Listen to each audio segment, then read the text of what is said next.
Nous sommes particulièrement fiers et émus d'accueillir aujourd'hui Madame l'ambassadrice parce qu'elle représente justement tout ce peuple fier, tout ce peuple qui se bat pour sa liberté. Et l'avoir ici parmi nous, c'est comme si on était transporté en Palestine. On se bat depuis des mois et même des années pour défendre les droits du peuple palestinien. Mais sa venue aujourd'hui nous encourage, même si les nouvelles qui viennent de là-bas sont des fois décourageantes. Mais c'est tous ensemble, si vous nous rejoignez, qu'on peut faire reculer justement cette barbarie et qu'on peut imposer le droit international. Voilà, je vais laisser la parole à Madame l'ambassadrice. Merci, cher Alain.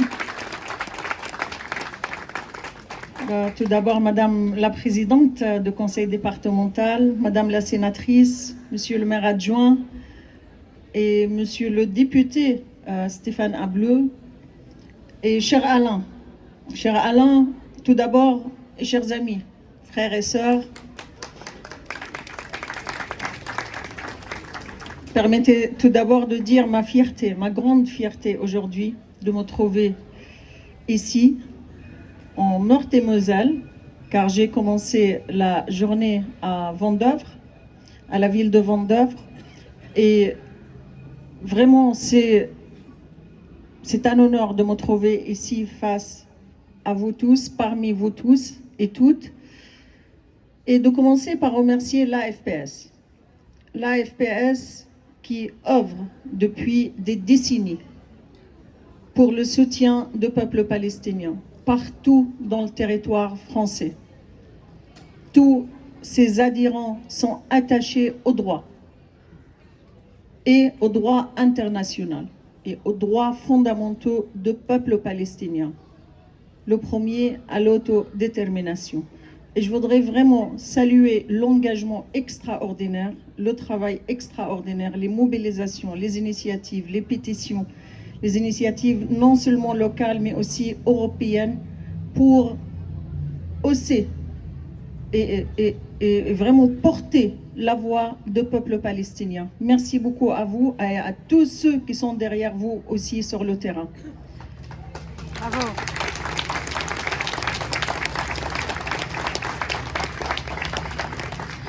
Et encore une fois, quand je vais sur le terrain ici en France, le moment reste très sombre.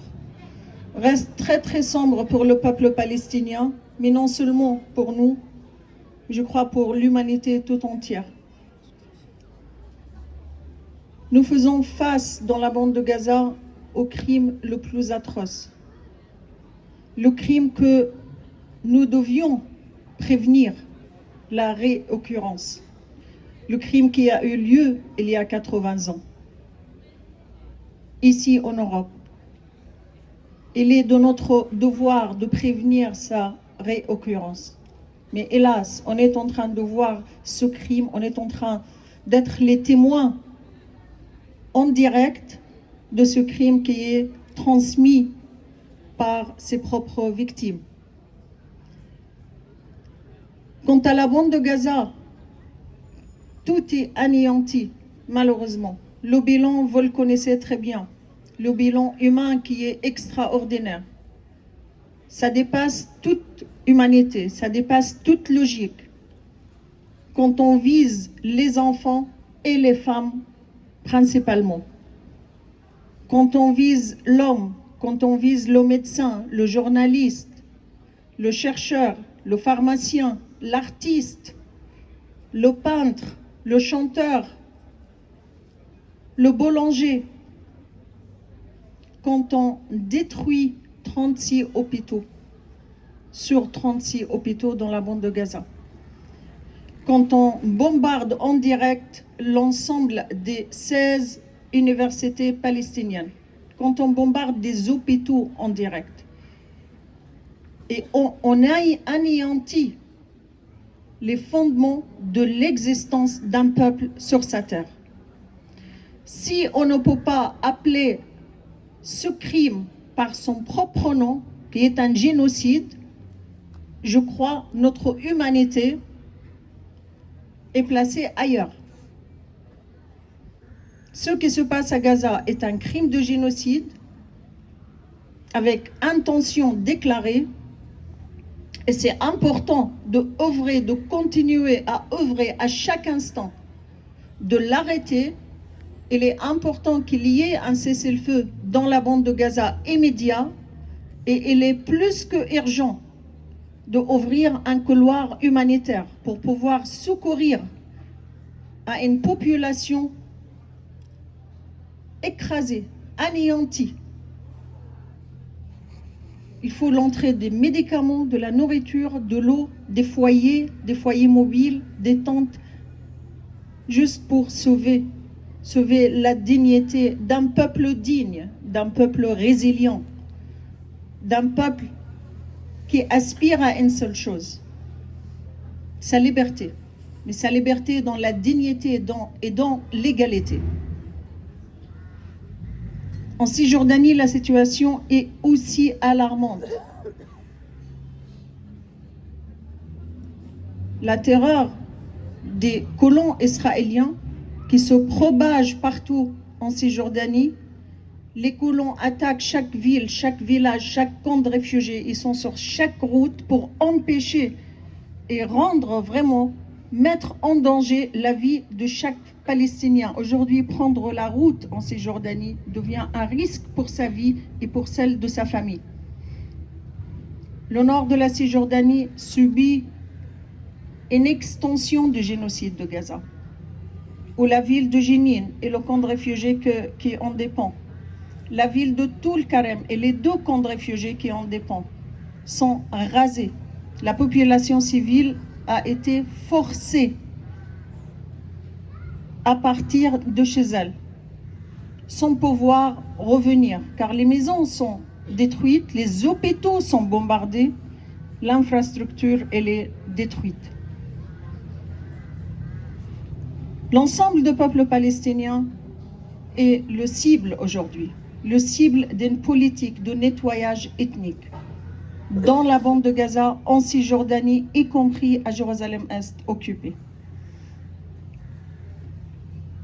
Il y a urgence de régler le fond du problème, qui est l'occupation militaire israélienne, qui est l'apartheid israélien et qui est la politique de colonisation basée sur le nettoyage ethnique de tout un peuple chez lui. Un peuple qui est fier de sa culture, fier de son histoire, fier de sa patrimoine millénaire. Vous l'avez bien rappelé, Ahmed, millénaire. Et je vous invite, entre parenthèses, à visiter l'exposition à l'Institut du monde arabe sur les trésors sauvés de Gaza, 5000 ans. La plus vieille pièce, la plus ancienne pièce qu'on a trouvée à Gaza a 5000 ans d'âge, 5000 ans d'histoire. Et ça reflète l'enracinement du peuple palestinien dans sa terre. Ça reflète la richesse de notre histoire, de notre culture, de notre patrimoine. Et ça envoie un message très très fort. Nous ne partirons pas de chez nous. Le projet immobilier en Palestine appartient au peuple palestinien. Aucun Palestinien ne partira de chez lui. Et il n'y a rien qui s'appelle expulsion volontaire ou forcée. Une expulsion, c'est une déportation. On ne quitte pas chez soi par sa propre volonté. Et je vois ici mes compatriotes qui viennent de Gaza et je les salue, je lui rends hommage.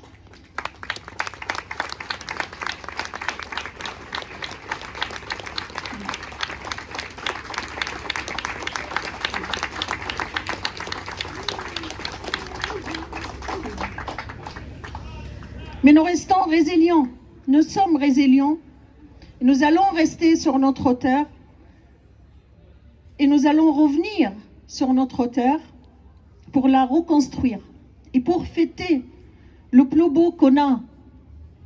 Et ce sont nos valeurs et notre amour pour la vie, notre amour pour la liberté, notre amour pour notre patrimoine. La Palestine a donné au monde les plus grands poètes, Mahmoud Darwish, que tout le monde connaît. Mahmoud Darwish qui a résumé la quête du peuple palestinien. Nous aimons la vie quand on en a les moyens. Et nous allons continuer à aimer la vie. Nous allons continuer à crier. Nous allons continuer à écrire. Nous allons continuer à chanter, à peindre, à danser. Mais nous voudrions aussi faire ça dans notre patrie libre. Nous voulons faire ça en dignité. Et on va le faire, mais on ne va pas le faire seul. C'est ensemble qu'on va pouvoir le faire. Nous n'allons pas lâcher. Le peuple palestinien, il ne va pas lâcher. Vous non plus. C'est ensemble qu'on va vaincre l'injustice. C'est ensemble qu'on va œuvrer pour la paix. Mais la paix, elle a un préalable. C'est la justice. Et la justice, elle a un préalable. C'est l'octroi des droits du peuple palestinien, les droits inaliénables à l'autodétermination. C'est la fin de l'occupation israélienne, c'est la fin de l'apartheid, c'est la fin de la colonisation. Et c'est la liberté qui va garantir la sécurité, la stabilité et la paix pour tous, dans la région, pour le peuple palestinien, pour le peuple israélien et au-delà, pour l'ensemble des peuples de la terre entière. Vive la solidarité. Merci beaucoup Nancy. Merci beaucoup à vous. Et nous allons célébrer la Palestine aujourd'hui. Nous allons célébrer la belle Palestine, la beauté et la richesse du peuple palestinien. Merci beaucoup.